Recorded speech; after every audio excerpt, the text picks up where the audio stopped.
me the staying power of this band. Because since the early 80s, Billy Duffy and Ian Astbury have generated some of the greatest albums and songs in the post-punk goth rock subgenre, such as this song.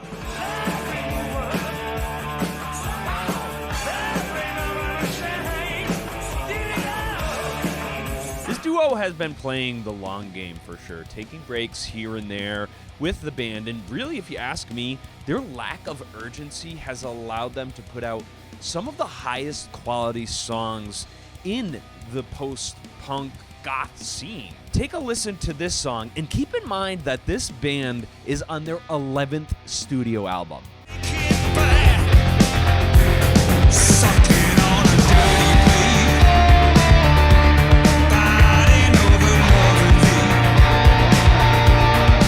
Yeah, very nostalgic. They are coming out with something that a lot of bands that are my age are doing, and really digging into that nostalgic goth rock scene. And I think all these bands like Spell, Unto Others, they have the Cult to thank. And I think that the Cult is seeing the infection that they've given to the fellow musicians and are like, hey, you know what? I think we still got one more in us.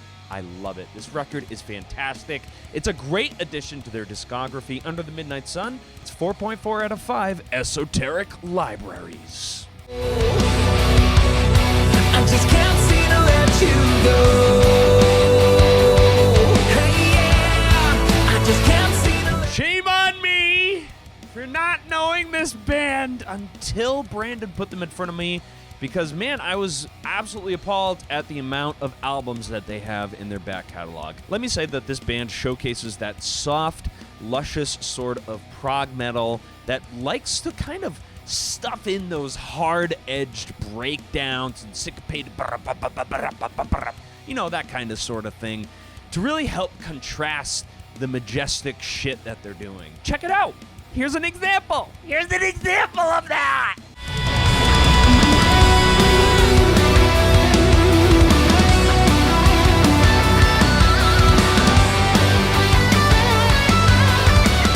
I gotta say that this band does do a fine job of delivering those contrasting atmospheres and emotions. However, I didn't find myself really entirely captivated by this record. I mean, I'm pretty sure I only listened to like 3/4 of it, and then I was like, oh, I get it.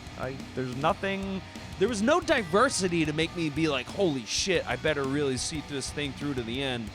It's not there, unfortunately. This band kind of reminds me of like if Anathema, Evergrey, and Astronoid like had a baby. I'm very excited, like I said, to see that they have a very long back catalog. I'm probably going to be diving into some of their discography because this album has me super intrigued.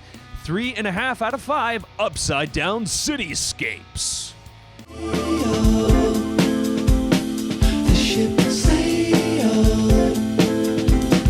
Train derailed.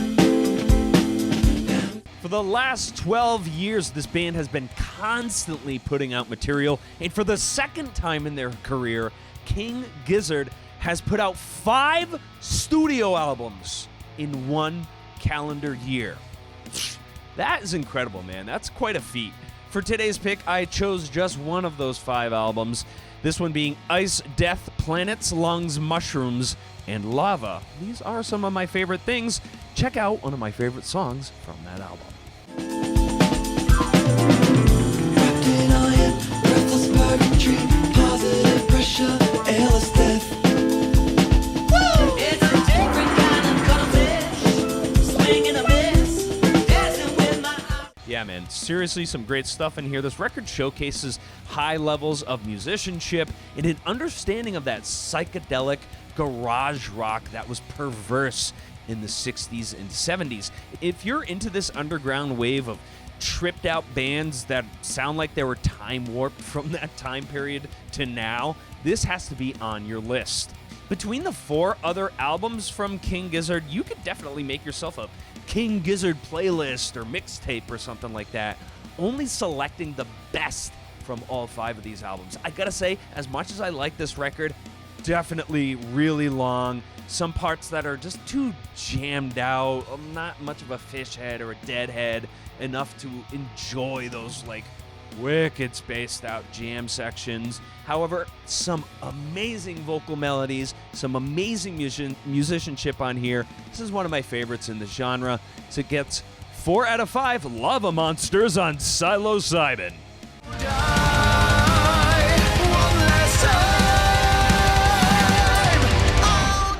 Forge mates, we know that some of you got upset that we didn't pick Avantasia or some of the other very notable power metal bands that came out in October. Well, this is us appealing to you with the band Dragonland! Dragonland, the power of the Night Star! Yeah, man, I hope this pick is a surprise to you. Anyone who's really a fan of this subgenre probably knows this band. Check this clip out of one of my favorite songs. This is easily an earworm for this album.